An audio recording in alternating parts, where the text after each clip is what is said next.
स्वागत। आज हम एक बहुत ही दिलचस्प सफर पर बात करने वाले हैं। एक ऐसा सफर जो लैब में किसी नई खोज से शुरू होकर हम तक पहुंचता है, मतलब मरीजों तक। हम बात कर रहे हैं नैदानिक अनुसंधान यानी क्लिनिकल रिसर्च की। ये वो पूरी प्रक्रिया है जिससे तय होता है कि कोई नई दवा या इलाज वाकई असरदार और सुरक्षित है भी या नहीं। और इसके लिए हमने principles and practice of clinical research किताब के कुछ हिस्सों को देखा है। आज का हमारा इरादा है ये समझना कि ये रिसर्च आखिर है क्या भला, नई दवाएं बनती कैसे हैं, इसके अलग अलग पड़ाव क्या हैं, कौन कौन लोग इसमें शामिल होते हैं और हाँ, सबसे ज़रूरी इसके नैतिक पहलू क्या हैं, क्योंकि बात इंसानों की सेहत की है। तो चलिए शुरू करते हैं इस दुनिया की परतों को खोलना। आखिर ये समझना इतना ज़रूरी क्यों है कि मेडिकल साइंस में नई खोजें कैसे होती हैं और कैसे उन्हें परखा जाता है। बिल्कुल। देखिए, ये जो पूरी प्रक्रिया है ना, ये आज की मॉडर्न मेडिसिन की रीढ़ की हड्डी है, समझिए। और इससे अगर हम समझते हैं तो हमें ये अंदाज़ा लगता है कि हेल्थ केयर में जो भी तरक्की हम देख रहे हैं, उसके पीछे कितना प्लानिंग, कितनी मेहनत और कितनी सावधानी होती है। हाँ, मतलब ये सिर्फ वैज्ञानिकों का काम नहीं है। नहीं, बिल्कुल नहीं। इसमें मरीज हैं, डॉक्टर्स हैं, कंपनियां हैं, सरकारें हैं, सब मिलकर काम करते हैं। अगर बिल्कुल सीधे शब्दों में कहें तो नैदानिक अनुसंधान का मतलब है इंसानों में सेहत और बीमारी को एक सिस्टमैटिक तरीके से स्टडी करना। इसमें या तो सीधे इंसानी वॉलंटियर्स शामिल होते हैं या फिर उनके दिए गए सैंपल्स जैसे ब्लड सैंपल या उनके हेल्थ डेटा का एनालिसिस होता है। अच्छा। मकसद क्या है? बीमारियों को बेहतर ढंग से समझना, उन्हें पहचानना, उनका इलाज खोजना और उनसे बचाव के तरीके ढूंढना। ये उस रिसर्च से अलग है जो लैब में होती है, जानवरों पर या सेल्स पर। उसे प्री क्लिनिकल कहते हैं। हाँ, तो ये लैब के आइडिया को असल दुनिया में टेस्ट करने जैसा हुआ है ना। बिल्कुल। और जैसा NIH यानी नेशनल इंस्टीट्यूट्स ऑफ हेल्थ कहता है, ये कई तरह का हो सकता है। मतलब सिर्फ दवाएं बनाना ही नहीं। नहीं नहीं, जैसे मरीजों पर सीधा रिसर्च करना, ये देखना कि उनकी स्थिति पर किसी चीज का क्या असर हो रहा है, या फिर बड़ी आबादी में कोई बीमारी कैसे फैल रही है, क्यों फैल रही है, उसे कैसे कंट्रोल करें, ये भी क्लिनिकल रिसर्च है। ओह, अच्छा। और ये भी पता लगाना कि कौन सा इलाज या कौन सी हेल्थ सर्विस सबसे ज्यादा असरदार है, सबसे किफायती है, ये सब इसी में आता है। समझ गई। और इसी बड़े दायरे में एक बहुत खास चीज आती है, नैदानिक परीक्षण यानी क्लिनिकल ट्रायल्स। क्लिनिकल ट्रायल्स, हाँ, ये शब्द बहुत सुनने में आता है। जी, ये सिर्फ किसी चीज को देखना या रिकॉर्ड करना नहीं है, ये एक तरह का एक्सपेरिमेंट है, लेकिन बहुत ही नियंत्रित तरीके से। इसमें इंसानों को, मतलब प्रतिभागियों को, सोच समझकर पहले से तय प्लान के हिसाब से कोई हस्तक्षेप यानी इंटरवेंशन दिया जाता है। हस्तक्षेप जैसे कि?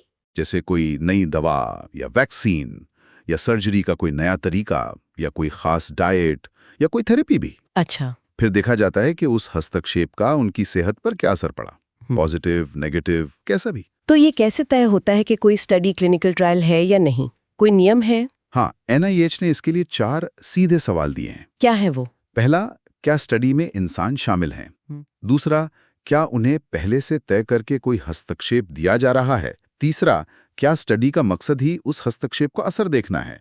और चौथा, क्या वो असर सेहत से जुड़ा हुआ है, शारीरिक या मानसिक? अगर इन चारों का जवाब हाँ है तो वो एक क्लिनिकल ट्रायल है। और ये सेहत से जुड़ा असर वाली बात दिलचस्प है। मतलब ये सिर्फ शारीरिक असर नहीं है? नहीं, बिल्कुल नहीं। ये जानबूझकर व्यापक रखा गया है।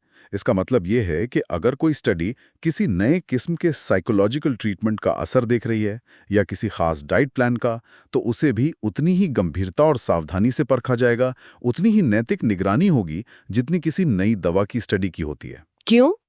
क्योंकि कोई भी हस्तक्षेप, चाहे वो गोली हो या सलाह, सेहत पर असर डाल सकता है। और जहां असर की संभावना है, वहां जोखिम की संभावना भी होती है। इसलिए सुरक्षा के नियम सबके लिए बराबर जरूरी हैं। यहाँ एक और फर्क समझना शायद जरूरी है ऑब्जर्वेशनल स्टडीज और इंटरवेंशनल स्टडीज में। हाँ, ये बहुत महत्वपूर्ण अंतर है। ऑब्जर्वेशनल स्टडीज में, जैसा नाम से ही पता चल रहा है, रिसर्चर्स सिर्फ ऑब्जर्व करते हैं, मतलब देखते हैं और डेटा रिकॉर्ड करते हैं। वो अपनी तरफ से कुछ बदलते नहीं। जैसे मान लीजिए, हम ये देखना चाहते हैं कि स्मोकिंग और फेफड़ों के कैंसर में क्या रिश्ता है, तो हम स्मोकिंग करने वाले और ना करने वाले लोगों के बड़े ग्रुप को कई सालों तक फॉलो कर सकते हैं और देख सकते हैं कि किस ग्रुप में कैंसर के मामले ज्यादा आते हैं। ये कोहर्ट स्टडी हुई। अच्छा।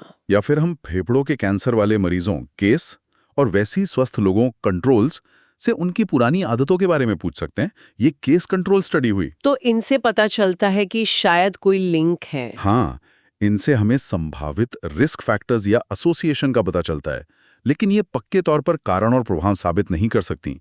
हो सकता है कोई और छुपा हुआ फैक्टर हो। समझ गई। तो फिर इंटरवेंशनल स्टडीज? दूसरी तरफ है इंटरवेंशनल स्टडीज यानी क्लिनिकल ट्रायल्स। इनमें रिसर्चर्स खुद इंटरवीन करते हैं, मतलब वो तय करते हैं कि किस ग्रुप को नई दवा मिलेगी और किस ग्रुप को पुरानी दवाई या प्लेसिबो नकली दवा मिलेगी। अच्छा, इसमें कंट्रोल ज्यादा होता है। बिल्कुल, क्योंकि इसमें चीजों को नियंत्रित किया जा सकता है, जैसे रैंडम तरीके से लोगों को ग्रुप में बांटना। तो ये कारण और प्रभाव का रिश्ता स्थापित करने के लिए ज्यादा मजबूत सबूत देती हैं। इसीलिए नई दवाओं की मंजूरी के लिए क्लिनिकल ट्रायल जरूरी होते हैं। एग्जैक्टली, इसीलिए इन्हें ज्यादा भरोसेमंद माना जाता है। चलिए अब उस कहानी पर आते हैं कि एक नई दवा बनती कैसे है। ये पूरा सफर शुरू कहाँ से होता है? देखिए, लगभग हमेशा इसकी शुरुआत होती है एक अनमेट क्लिनिकल नीड से।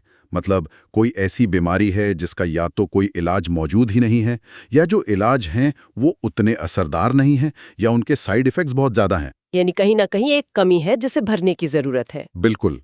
फिर वैज्ञानिक उस बीमारी की तह तक जाते हैं, उसकी बायोलॉजी को समझते हैं। वो शरीर में कोई ऐसा निशाना या बायोलॉजिकल टारगेट ढूंढते हैं, जैसे कोई खास प्रोटीन या कोई केमिकल पाथवे, जिसे अगर हम किसी दवा से बदल सकें तो शायद बीमारी ठीक हो जाए। तो एक तरह की परिकल्पना बनती है। हाँ, कि अगर हम इस टारगेट पर असर डालें तो बीमारी पर काबू पाया जा सकता है। और जाहिर है इस वैज्ञानिक खोज के पीछे एक बड़ा आर्थिक पहलू भी होता होगा। हाँ बिल्कुल, एक कामयाब दवा किसी कंपनी के लिए बहुत फायदेमंद हो सकती है, और उस फायदे से फिर आगे और रिसर्च के लिए पैसा आता है। ये एक साइकिल है। तो जब ये टारगेट तय हो जाता है फिर शुरू होती है एक बहुत लंबी और मुश्किल खोज, उस एक सही केमिकल या अणु मॉलिक्यूल को ढूंढने की, जिसे न्यू केमिकल एंटिटी या NCE कहते हैं, जो उस टारगेट पर ठीक से काम करे। इसमें कितने केमिकल्स टेस्ट होते होंगे? हजारों लाखों बड़ी बड़ी केमिकल लाइब्रेरीज को स्क्रीन किया जाता है। और आपको जानकर हैरानी होगी क्या कि हर 20,000 से 30,000 शुरुआती केमिकल्स में से सिर्फ एक ही ऐसा होता है जो सारे पड़ाव पार करके दवा के रूप में बाजार तक पहुंच पाता है। 20-30 हजार में से सिर्फ एक? ये तो मतलब जबरदस्त फेलियर रेट है। बिल्कुल, 99.9% से भी ज्यादा शुरुआती आइडियाज काम नहीं करते। इसीलिए जो अगला चरण है प्री क्लिनिकल फेज, वो इतना ज्यादा अहम और सख्त होता है। प्री क्लिनिकल फेज ये क्या होता है? ये वो चरण है जब दवा को इंसानों पर टेस्ट करने से पहले लैब में और जानवरों पर टेस्ट किया जाता है। अच्छा, लैब में मतलब इन विट्रो और जानवरों पर इन वीवो? हाँ, इसमें बहुत सारे टेस्ट होते हैं। हम देखते हैं कि दवा का असर क्या है, फार्माकोलॉजी, कहीं वो जहरीली तो नहीं, टॉक्सिकोलॉजी। और ये भी समझना बहुत जरूरी है कि शरीर दवा के साथ क्या करता है। शरीर दवा के साथ क्या करता है मतलब शरीर उसे कैसे सोखता है, एब्जॉर्प्शन, खून के जरिए कहाँ-कहाँ भेजता है, डिस्ट्रीब्यूशन, उसे कैसे तोड़ता या बदलता है, मेटाबॉलिज्म, और फिर कैसे शरीर से बाहर निकालता है, एक्सक्रीशन। इसे संक्षेप में ADME कहते हैं। ADME, absorption, distribution, metabolism, excretion. Okay. इसके अलावा ये भी देखा जाता है कि क्या दवा को भरोसेमंद तरीके से, शुद्ध रूप में और बड़े पैमाने पर बनाया जा सकता है। इसे CMC कहते हैं, केमिस्ट्री, मैन्युफैक्चरिंग एंड कंट्रोल्स। ये सब बहुत डिटेल काम लगता है। बहुत ज्यादा। और ये सारे टेस्ट कड़े नियमों के तहत होते हैं, जिन्हें गुड लैबोरेटरी प्रैक्टिसेस GLP कहते हैं, ताकि नतीजों पर भरोसा किया जा सके। तो जब ये सारे प्री क्लिनिकल टेस्ट हो जाते हैं और नतीजे ठीक लगते हैं, तब क्या होता है? तब दवा बनाने वाली कंपनी, जिसे हम स्पॉन्सर कहते हैं, वो अमेरिका की FDA, food and drug administration, या भारत में CDSCO जैसी रेगुलेटरी एजेंसी के पास एक एप्लीकेशन फाइल करती है। इसे investigational new drug IND application कहते हैं। IND एप्लीकेशन ये किस लिए होती है? ये एक तरह से इंसानों पर क्लिनिकल ट्रायल शुरू करने की इजाजत मांगने के लिए होती है। इसमें प्री क्लिनिकल स्टडीज का सारा डेटा होता है, जानवरों पर सेफ्टी के नतीजे, दवा कैसे बनाई जाएगी इसकी जानकारी, और इंसानों पर जो पहला फेज का ट्रायल करने का प्लान है उसका पूरा प्रोटोकॉल। और FDA या रेगुलेटरी एजेंसीज एप्लीकेशन का क्या करती हैं? उनके एक्सपर्ट्स की टीम, जिसमें डॉक्टर्स, फार्माकोलॉजिस्ट, स्टैटिस्टिशियंस होते हैं, इस पूरी एप्लीकेशन को बहुत ध्यान से रिव्यू करती है। आमतौर पर उनके पास करीब 30 दिन होते हैं। उनका मेन फोकस क्या होता है रिव्यू में? सबसे पहला और सबसे जरूरी फोकस होता है इंसानी वॉलंटियर्स की सुरक्षा। क्या प्रीक्लिनिकल डेटा ये भरोसा दिलाता है कि इंसानों पर टेस्ट करना सुरक्षित रहेगा? क्या स्टडी का डिजाइन ठीक है? और अगर उन्हें सब ठीक लगता है तो वो ट्रायल शुरू करने की इजाजत दे देते हैं। लेकिन अगर उन्हें सेफ्टी को लेकर कोई भी चिंता होती है या प्लान में कोई कमी नजर आती है तो वो ट्रायल को रोक सकते हैं।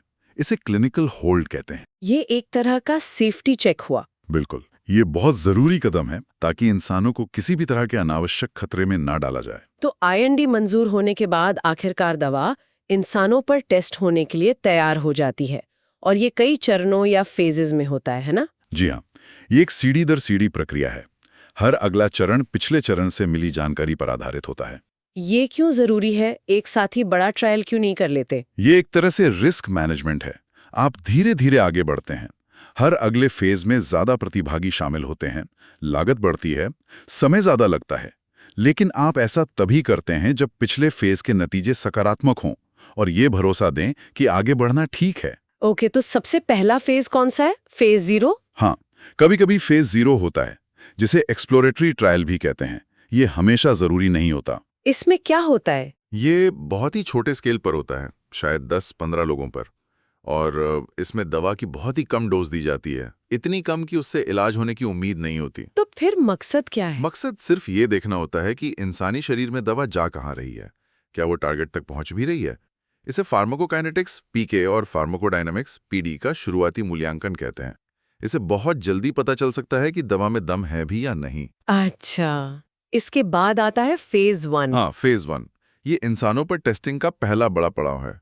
यहाँ फोकस पूरी तरह से सेफ्टी और सही डोज पता करने पर होता है। सेफ्टी और डोज, कितने लोग होते हैं इसमें? करीब 20 से 100 प्रतिभागी। ज्यादातर ये स्वस्थ वॉलंटियर्स होते हैं। स्वस्थ, मरीज नहीं?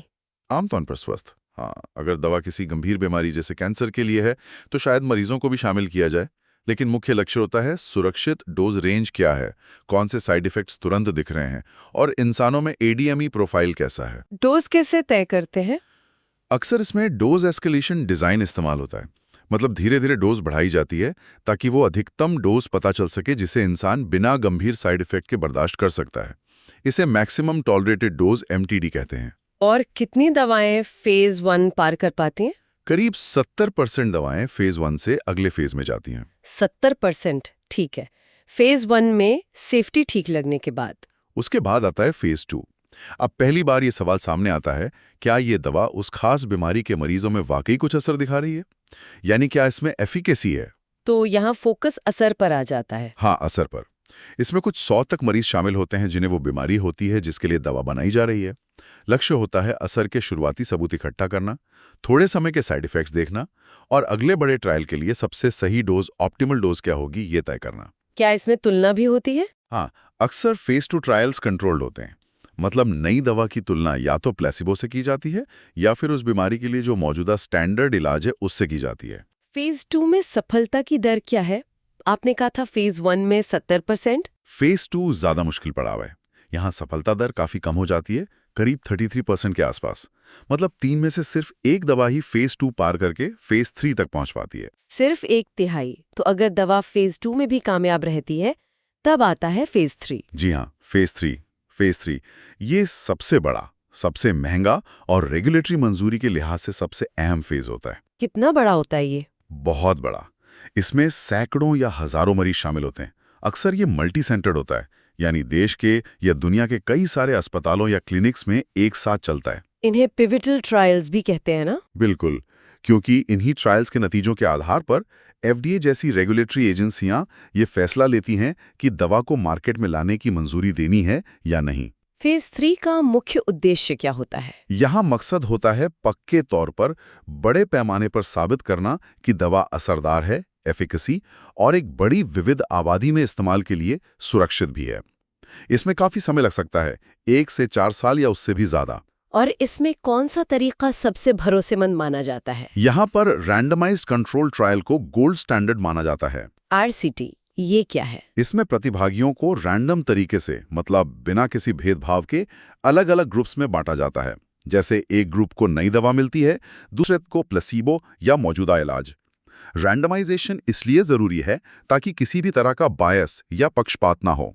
बायस? हाँ, मतलब अनजाने में भी रिसर्च करने वालों की सोच या उम्मीदें नतीजों को प्रभावित ना कर दें। अच्छा, और डबल ब्लाइंड भी कुछ होता है? हाँ, बहुत से फेज 3 ट्रायल्स डबल ब्लाइंड होते हैं। इसका मतलब है कि ना तो प्रतिभागी को पता होता है कि उसे असली दवा मिल रही है या प्लेसिबो, और ना ही उसका इलाज कर रहे डॉक्टर या रिसर्चर को पता होता है। ऐसा क्यों? ये भी बायस को कम करने के लिए है। अगर मरीज को पता हो कि उसे नई दवा मिल रही है, तो हो सकता है वो मनोवैज्ञानिक रूप से बेहतर महसूस करें, प्लेसिबो इफेक्ट। और अगर डॉक्टर को पता हो, तो हो सकता है वो अनजाने में उस मरीज का आकलन अलग तरह से करे।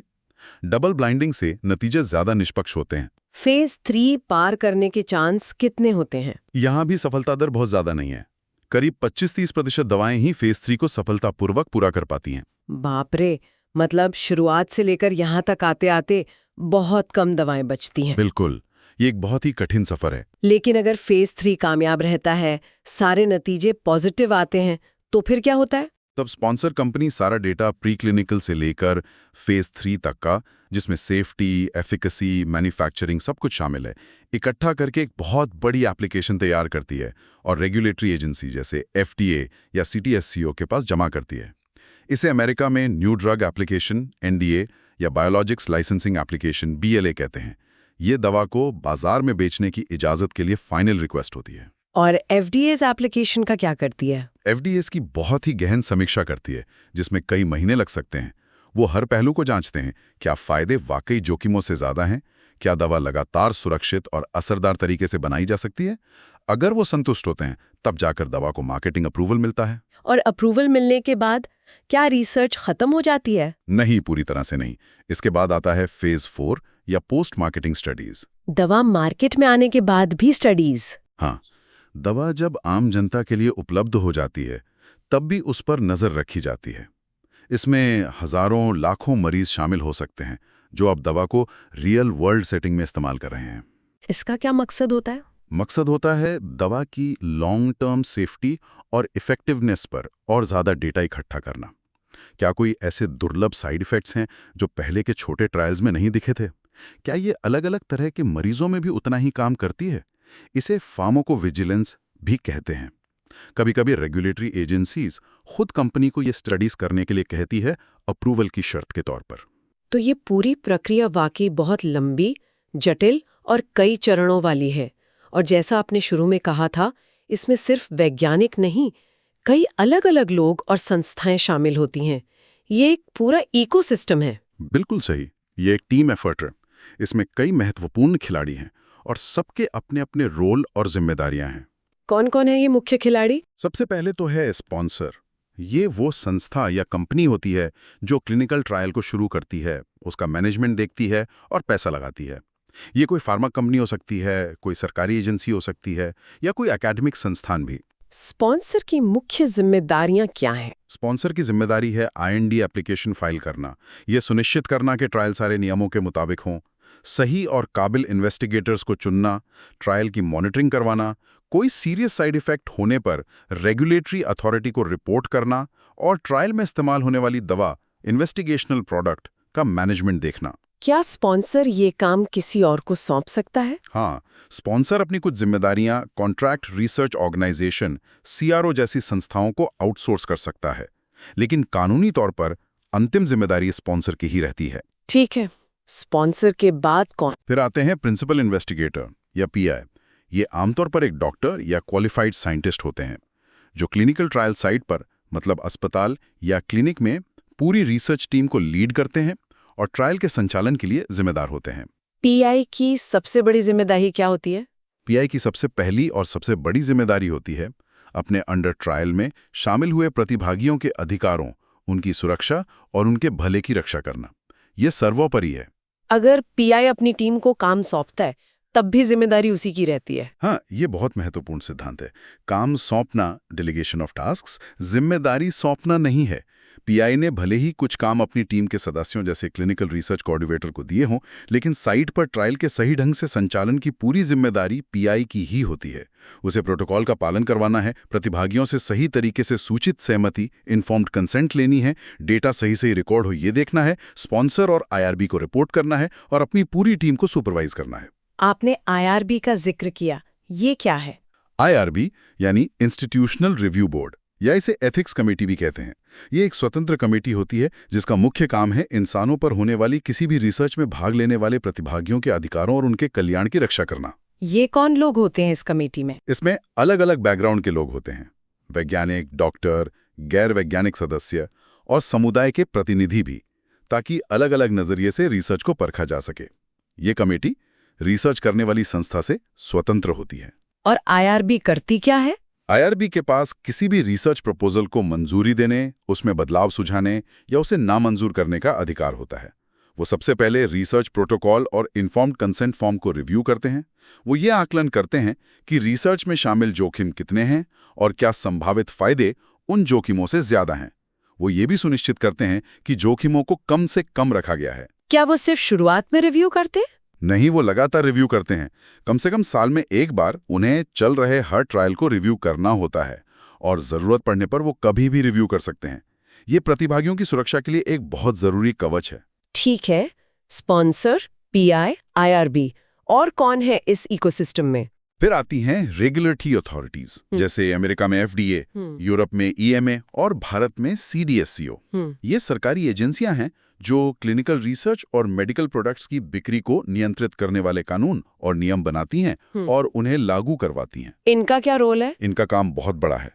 ये IND और NDA जैसी एप्लीकेशंस को रिव्यू करती हैं, क्लिनिकल ट्रायल्स के लिए गुड क्लिनिकल प्रैक्टिस GCP जैसे नियम बनाती हैं, रिसर्च साइट्स और स्पॉन्सर्स का इंस्पेक्शन करती हैं ताकि नियमों का पालन हो रहा है या नहीं, और दवा के मार्केट में आने के बाद भी उसकी सेफ्टी पर नजर रखती हैं। एक तरह से ये जनता के स्वास्थ्य के पहरेदार हैं। और इस पूरी कहानी का सबसे महत्वपूर्ण हिस्सा वो हैं रिसर्च पार्टिसिपेंट्स, यानी वो लोग, वो स्वयंसेवक जो इन स्टडीज में हिस्सा लेने के लिए राजी होते हैं। वो स्वस्थ भी हो सकते हैं या किसी खास बीमारी से पीड़ित भी हों। उनके बिना तो ये सब मुमकिन ही नहीं है। बिल्कुल नहीं, कोई भी मेडिकल तरक्की उनके योगदान के बिना संभव नहीं है। और उनके कुछ मौलिक अधिकार हैं, जैसे कि उन्हें स्टडी के बारे में पूरी और सही जानकारी पाने का अधिकार है, सवाल पूछने का अधिकार है, और सबसे जरूरी, किसी भी समय बिना कोई कारण बताए और बिना किसी जुर्माने या नुकसान के डर के स्टडी से हटने का पूरा अधिकार है।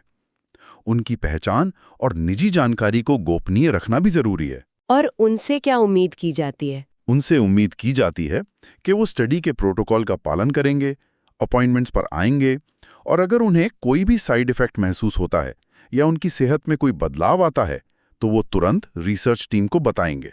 तो ये वाकई एक मिलीजुली जिम्मेदारी है जहां हर किसी का रोल अहम है और इन सब के बीच एक नाजुक संतुलन साधना होता है।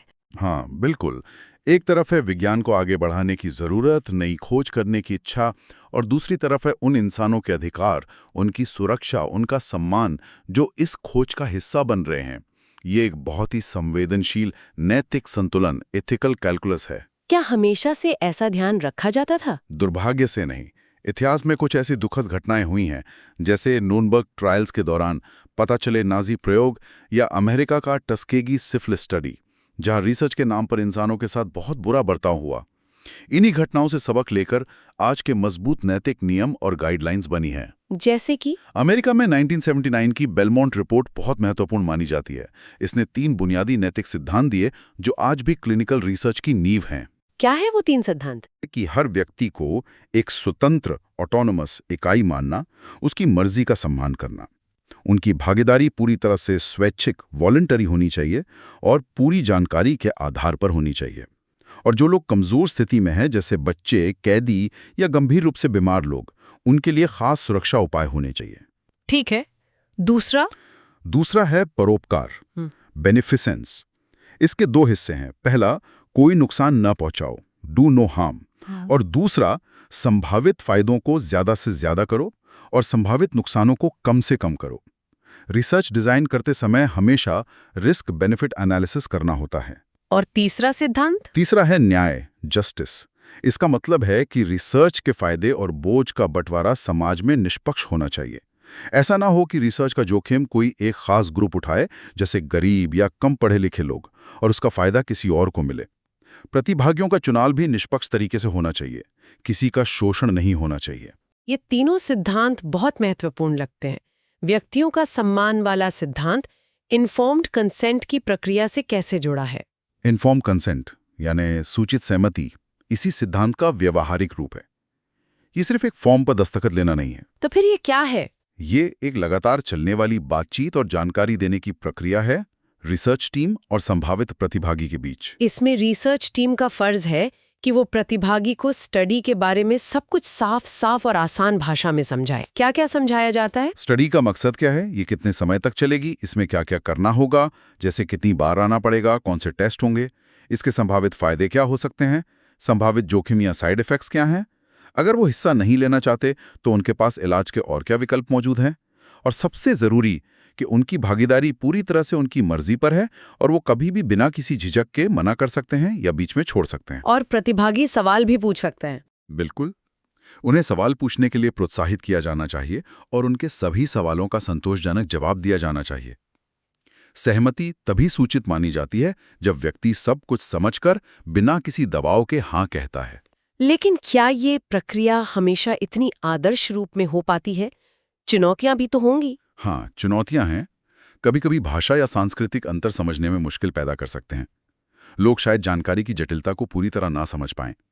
कभी कभी लोग इलाज को लेकर अवास्तविक उम्मीदें पाल लेते हैं, और जो लोग बहुत बीमार हैं या फैसला लेने की स्थिति में नहीं हैं, जैसे बच्चे या मानसिक रूप से अक्षम व्यक्ति, उनसे या उनके कानूनी प्रतिनिधियों से सहमति लेना और भी जटिल हो जाता है। ये तो है।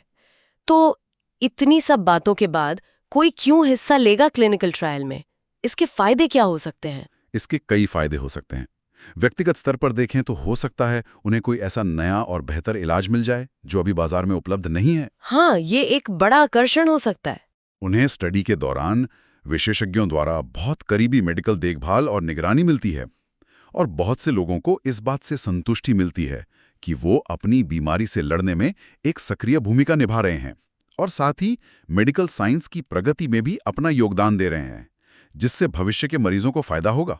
और समाज और विज्ञान के लिए क्या फायदे हैं? समाज के लिए तो सीधा फायदा है। नई, बेहतर और सुरक्षित दवाएं और इलाज मिलना, टीके बनना।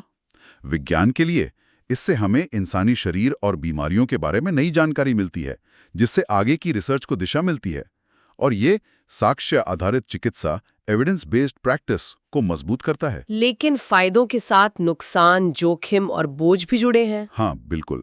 ये एक तरह का जटिल कॉस्ट बेनिफिट एनालिसिस है, वो भी अनिश्चितता की स्थिति में। सबसे बड़ा मेडिकल रिस्क तो यही है कि शायद इलाज असरदार ना हो या उसके गंभीर साइड इफेक्ट्स हों, जिनमें से कुछ शायद पहले पता भी ना हो। या फिर उन्हें प्लेसिबो ग्रुप में डाल दिया जाए। हाँ, ये भी संभव है कि उन्हें प्लेसिबो मिले और उन्हें इलाज का सीधा फायदा ना हो, हालांकि उनकी देखभाल तब भी होती है। इसके अलावा लॉजिस्टिक बोझ भी होता है। ट्रायल में हिस्सा लेने के लिए ज्यादा समय देना पड़ता है, बार बार अस्पताल या क्लिनिक जाना पड़ता है, काम से छुट्टी लेनी पड़ सकती है, आने जाने का खर्चा हो सकता है, मानसिक बोझ भी हो सकता है। बिल्कुल।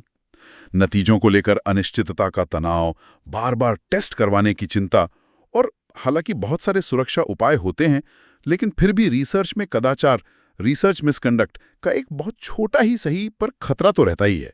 इसीलिए एक पारदर्शी सूचित सहमति प्रक्रिया इतनी ज्यादा जरूरी है, ताकि लोग इन सभी पहलुओं पर विचार करके ही कोई फैसला लें। तो हमने आज नैदानिक अनुसंधान की इस पूरी यात्रा को समझने की कोशिश की।